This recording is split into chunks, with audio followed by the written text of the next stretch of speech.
Bonjour bitches. Mais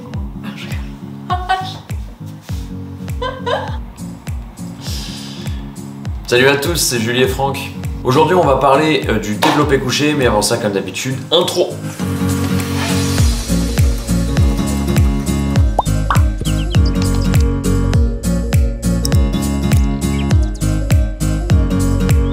Dans cette vidéo, on va vous expliquer sur le développé couché exactement en quoi ça consiste, quelle position vous devez adopter, quel mouvement vous devez avoir pour que ce soit le plus propre possible. Et à la fin de la vidéo, on vous donnera en gros l'erreur principale qu'on retrouve chez les gens qui le font. oui, alors du coup, avant de commencer, je tenais à vous dire que du coup, développé couché, ce n'est pas seulement un exercice pour les hommes, mais du coup que moi, personnellement, j'affectionne beaucoup. Et depuis quelques mois maintenant, j'ai beaucoup changé mon état d'esprit quand il s'agit des entraînements, du sport et juste de la santé du corps. Et je vois ça plutôt comme en fait pouvoir faire tous les mouvements que notre corps est censé faire, donc pas chercher à faire des isolations, mais être compétente dans tous les mouvements fondamentaux. Donc dans ces mouvements fondamentaux, il y a le développé couché et ça travaille tous les muscles de poussée, donc tout ce qui est triceps, épaules. Donc en fait, pourquoi chercher à isoler l'épaule ici ou le triceps ici, alors qu'on peut faire un mouvement qui nous permettra aussi d'être meilleur en pompe. J'avais extrêmement du mal à faire une seule pompe sur les pieds. J'avais pas refait depuis quelques semaines et en ayant juste fait du développé couché, j'ai retesté mes pompes une fois à la salle il y a 2 semaines et j'en faisais 10 sur les pieds sans souci. Yes, est-ce que on peut voir tes biceps s'il te plaît? Rien à voir avec, avec le développé couché, les biceps. C'est pas grave, faut finir ta phrase. C'est les triceps. Ce qui me tenait à cœur, c'est que, en fait, que vous soyez homme ou femme, le développé couché, c'est un mouvement qui peut être intéressant pour tout le monde. Donc voilà, n'ayez pas peur d'en faire, vous allez aimer ça progressivement. Enjoy.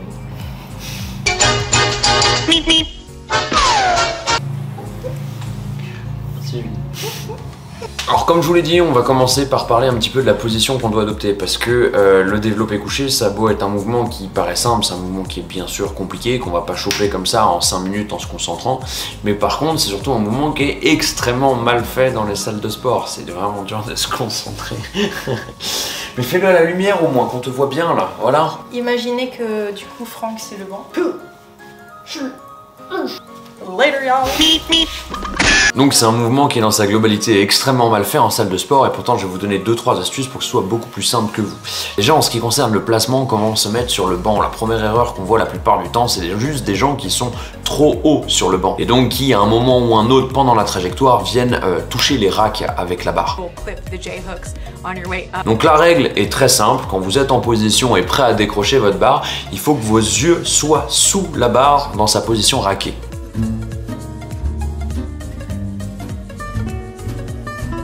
Avec ça, ça vous évite tout conflit. Ensuite vient le plus compliqué qui est ce qu'on appelle le pontage. Alors le pontage, normalement on imagine juste l'arc de cercle, vous avez déjà vu tous ces benchers ultra ouverts sur leur banc. Which puts them right up there to compete for the title.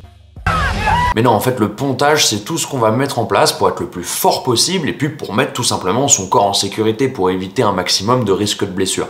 Donc le pontage n'est pas uniquement réservé à l'aspect performance du développé couché, c'est même bête de ne pas l'utiliser parce que notamment au niveau des épaules, il permet de diminuer grandement les risques de blessure. Alors quand on regarde un bencher de profil, on voit déjà qu'il y a 3 points de contact entre lui et le banc. Le premier point de contact va être au niveau des fessiers, bien sûr toujours en contact. D'ailleurs sachez qu'en compétition, si on décolle les fesses, la répétition est comptée comme échouée. Il y a aussi le point de contact qu'on a sur le haut du dos. Mais en fait entre les fessiers et le haut du dos, normalement il n'y a pas de contact avec le banc. Et le dernier point de contact va se situer en dessous de la tête. Dans aussi certaines fédérations, si on décolle la tête, c'est considéré comme un no-rep, comme une répétition échouée. Mais ça c'est pas toutes les fédés. Une fois dans cette position, sur quoi on va se concentrer? On va se concentrer sur les omoplates. Nos omoplates ont 2 mouvements en gros possibles.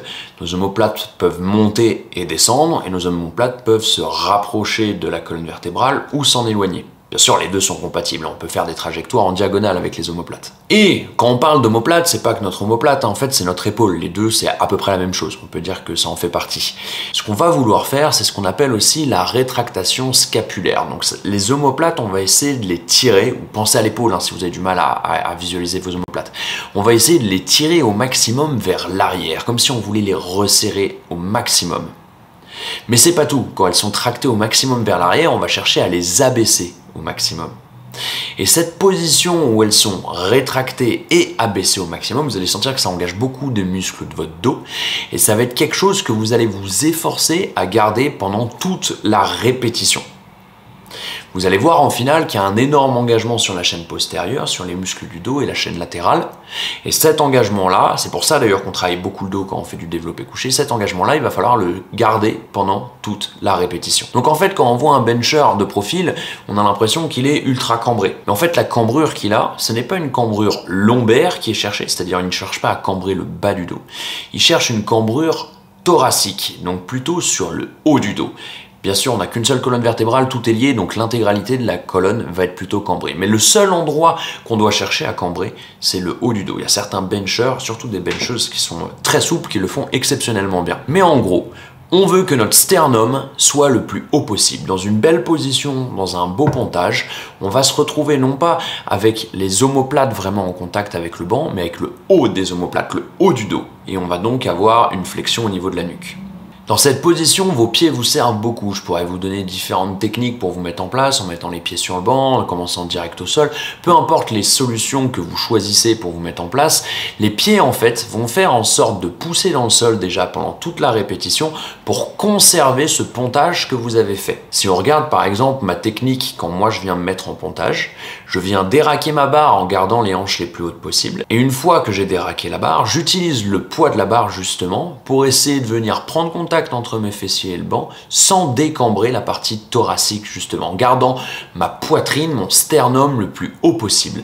Et c'est pour ça que j'utilise le poids de ma barre. C'est une des techniques, il en existe une infinité de techniques différentes, je ne vais pas vous en donner une typiquement parce qu'il y en a plein de valables, mais c'est celle que j'utilise moi personnellement. Et une fois que les fessiers touchent le banc, ça va être la mise sous tension au niveau des jambes. Son objectif principal au départ va être de conserver justement cette cambrure. Alors il existe quelque chose qu'on appelle le leg drive, je vais pas le détailler dans cette vidéo parce que là ça devient vraiment très complexe. Si jamais ça vous plaît, n'hésitez pas à me le dire en commentaire, parce que là je ferai un volume 2 avec des techniques beaucoup plus avancées. Mais en gros on va juste chercher à pas tout confondre, le leg drive n'est pas la mise sous tension que vous avez dans le sol avec vos jambes pour conserver votre posture, le leg drive est une accélération que vous mettez au début de la répétition quand vous êtes en bas. Mais ça c'est complètement autre chose. Une fois qu'on a notre rétractation scapulaire, qu'on a notre pontage qui est parfait, qu'on a la mise sous tension dans les jambes pour conserver ce pontage et pas décoller les fessiers, on se retrouve donc dans notre position de départ. C'est-à-dire que la position de départ, la barre va se retrouver à la verticale de vos épaules. Ah oui, vous remarquerez que depuis le début, je n'ai pas encore parlé de la largeur de la prise sur la barre. C'est normal parce qu'elle va dépendre de chacun d'entre vous. Il y a certaines personnes qui essayent de théoriser le truc en disant qu'il faut multiplier par un certain coefficient la longueur de nos clavicules. Il y en a d'autres qui vont dire qu'il faut toujours pousser serré parce qu'on recrute mieux le dos, d'autres toujours pousser large parce qu'on recrute mieux la chaîne antérieure. Peu importe, au final, ce qu'on remarquera, c'est qu'à haut niveau, il existe de tout. Il y a de tout style de bencher. Il y en a qui benchent extrêmement large avec ce qu'on appelle le bulldog grip ou le jab grip, quand tu viens chercher à prendre plus large que la largeur obligatoire, que la largeur maximale, pardon, en cassant un peu ton poignet. Et il y a d'autres benchers, dont des recordman, qui vont bencher extrêmement serré. On remarquera juste que sur les barres les plus lourdes au monde, on a tendance à avoir une prise qui n'est pas exceptionnellement large. Quand vous prenez des références sur du développé couché, prenez toujours des références sur des gens qui bench, qui développent sans équipement, parce qu'il existe le bench équipé et le bench raw. Et le bench équipé n'est pas la même technique étant donné qu'ils ont des équipements qu'ils doivent venir mettre sous tension et utiliser. Donc on se retrouve dans notre position de départ et ensuite on va se concentrer sur le point d'arrivée. Le point d'arrivée doit se retrouver environ au niveau du sternum. La plupart des gens vont vous conseiller de tracer une ligne droite entre vos deux tétons et de venir poser justement la barre sur cette ligne droite.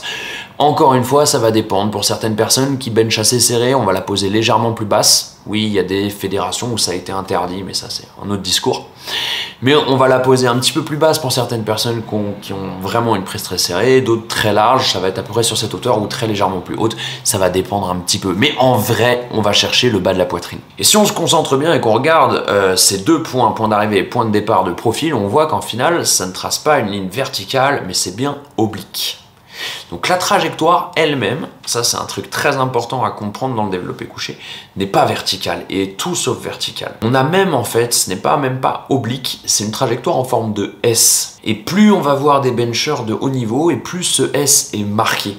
Avec un début de mise sous tension sur le début du mouvement en bas, on va chercher à re-rentrer dans son couloir et ensuite la verticalité en fin de course. Enfin bon, inutile de vous concentrer essentiellement là-dessus quand vous débutez ce mouvement ou vous voulez pas refaire ce mouvement. Maintenant, il faut quand même garder en tête quand vous poussez qu'on ne doit pas chercher la verticalité, surtout pas.